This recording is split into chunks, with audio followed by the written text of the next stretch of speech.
I see you here. I wanted to talk about guilt today and how useless of an emotion it is. Okay, so this is a good one. So,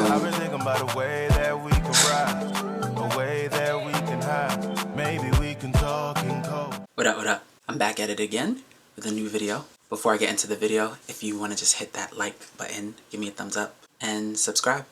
So I'm trying out a new camera angle and setup from my last 3 videos. So this is just like, I'm on my bed. Is this like better, or is it better the other way with like you facing into my room? I don't know. Let me know which kind of angle you prefer, because I'm just still trying to test out the best angles for this room. Well, obviously you probably noticed something's a little different with my hair. So I finally got some straight backs. I got some cornrows. I got some braids. This video is going to be all about hair today, all about black hair.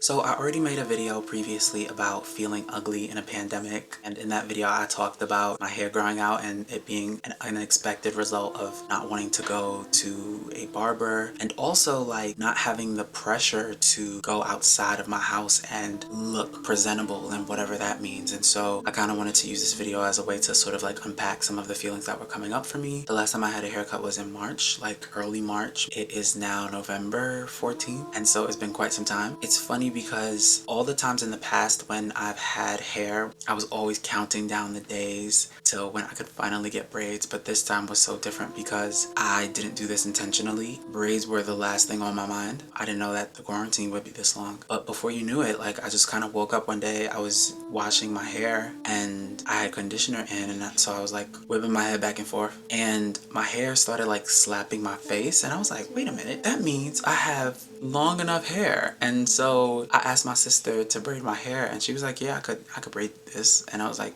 this is wild, because I have not had braids in like something like 10 years, not since I was in college. This is like kind of like entering a new world. It's been about a decade. A lot of the internalized anti-Blackness that was coming up had to do with things like regarding my texture of my hair and ideas about looking professional or looking presentable center white people and whiteness. And so certain things are deemed socially acceptable for men and socially acceptable for women. And so when you factor black hair into that equation in all its various forms and things, and the tighter your curl pattern, the less presentable it is deemed. And so I have like 4B hair, but that's if I take care of it. And if I don't do those things, then you know my hair is very, very dry and very brittle. It's been a journey these last couple of days, last couple of weeks, last couple of months of really learning to face myself and face my hair in a way that I haven't done in a very long time. Because even in the past, when I did have braids and have longer hair, it was always leading up to getting braids and like sort of in a way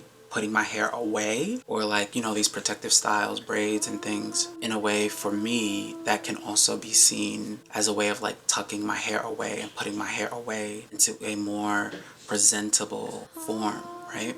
It was just like a lot to unpack there, you know? And then just thinking about like the reason why I even cut my hair all those years ago. It had everything to do with my acting career and nothing to do with what I necessarily wanted to do at that time. So I went to school for theater, and 10 years ago, the film and television world was just so different. Just so much has changed in the last 10 to 15 years. And so if you were black and you had long hair and braids or whatever with similar texture to my hair, it was like, oh, you're gonna be like thug number 1, thug number 2, you're gonna play a drug dealer. But with like the combination of who I am and who I was too, I don't quite read as like your stereotypical drug dealer, right? And so even though I had my hair the way it is, and what comes with that is like being politicized in this very particular kind of way, the rest of my energy and my facial expressions, I've kind of always had a baby face, and 10 years ago it was even more.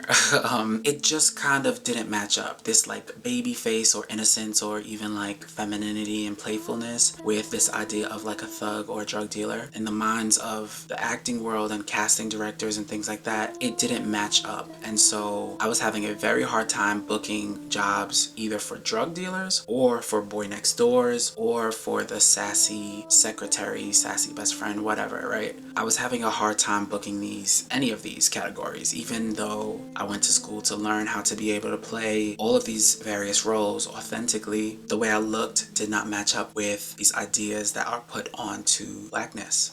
and to the roles offered to Black people. So yeah, I cut my hair, and I was sad about it because I really liked my hair. But at the same time, I kind of was like, it's a sacrifice that I'm kind of willing to make for my career, you know? I'm gonna have the most amount of options available to me. Okay, I'll cut my hair. Like, I've had my hair for a good amount of years. Like, it's okay, it's fine, you know? And then flash forward to now and being in quarantine. Some of the thoughts that are going through my head as to why this is not like a permanent look is because of the acting world. I'm constantly thinking about, well, what jobs will this cut me off from? Then I'll have to get new headshots. What are the possibilities for me? Things are better from 10 years ago, but still they could be a lot better, right? Even like some Black people have internalized these messages of like, oh yeah, if somebody has braids, that means that they're like this. If somebody looks like this or dresses like this or talks like this, that means they're like this. It's sort of a lot to sort of process and unpack, and that's what I've been doing these past couple of months, really just trying to process it and trying not to associate my hair with looking wild or looking bad or not sophisticated, right? When you talk about dark-skinned women with 4C hair, do they oftentimes get called sophisticated, wearing their hair out and natural? Or is it always seen as like, oh, like, yeah, like they look so pro-Black, they look so Afrocentric, they look so Nubian goddess, and like, I'm just processing all of these different words and also what they really mean. Even like a word like sophistication, like that is also tied up in class too, right? It's about class, and I don't know, I guess I'm just thinking through all of these things.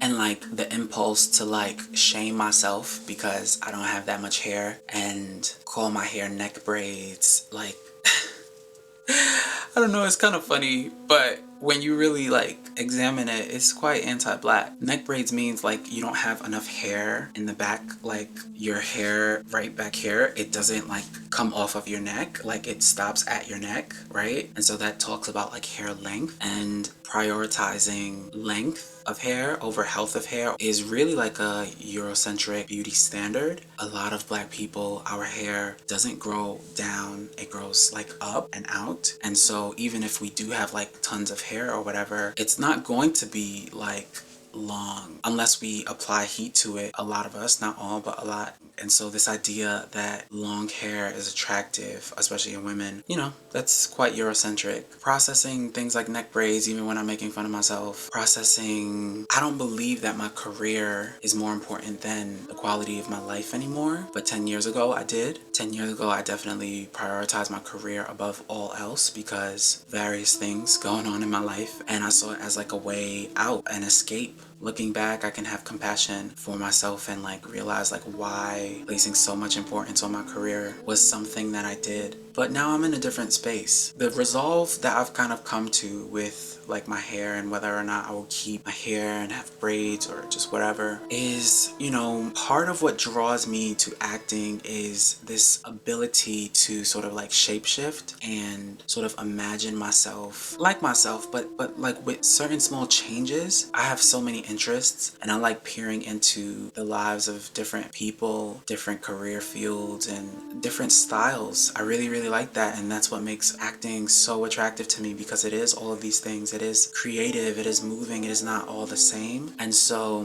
physically I enjoy being able to transform as well, and I just kind of feel like with like very low hair and minimal facial hair, I feel like on a day-to-day level in my personal life, I feel like I would be able to transform too. I would be able to try on new styles and new clothes and completely look like that style. And I hope that doesn't sound like weird but depending on how your hair is, the length of your hair, it affects what you can wear. It affects like what sort of style that you can sort of pull off. I know a lot of Black women will understand exactly where I'm coming from. Depending on how your hair is, you can only sort of wear certain kinds of clothes. And I just kind of feel like with short hair, for me, it kind of puts me at a place where it's like relatively like neutral or something like that. And then I can just sort of add on and just sort of transform in a way that's very attractive to me, you know? So yeah, those are some of my thoughts about like my hair, and I'm just using this video really just to process a lot of my thoughts and what's been going on with me. So the hair stays for now, but I don't know when it's gonna go. This is kind of just because we're in quarantine really. But if I do cut my hair, I know for sure that I am going to get a ducktail. So I should be posting like pictures somewhere around here of like what that looks like. So yeah, I'm thinking about getting a ducktail and then eventually like a rat tail. I just think that's like really cool and really unique. So it'll be like a Caesar in the front and then a ducktail in the back. So yeah, that's kind of like my video about hair. If you made it this far, leave me some hearts down in the chat. If you want to help me out in any way, my Cash App and my Venmo is right down below in the description box. And also, if you feel a little weird about giving money, I also have a wish list, and you can get me really inexpensive things or really expensive things. It's like a spectrum. So all of that stuff is right down below, and thank you for watching. I'll see you next time. Peace.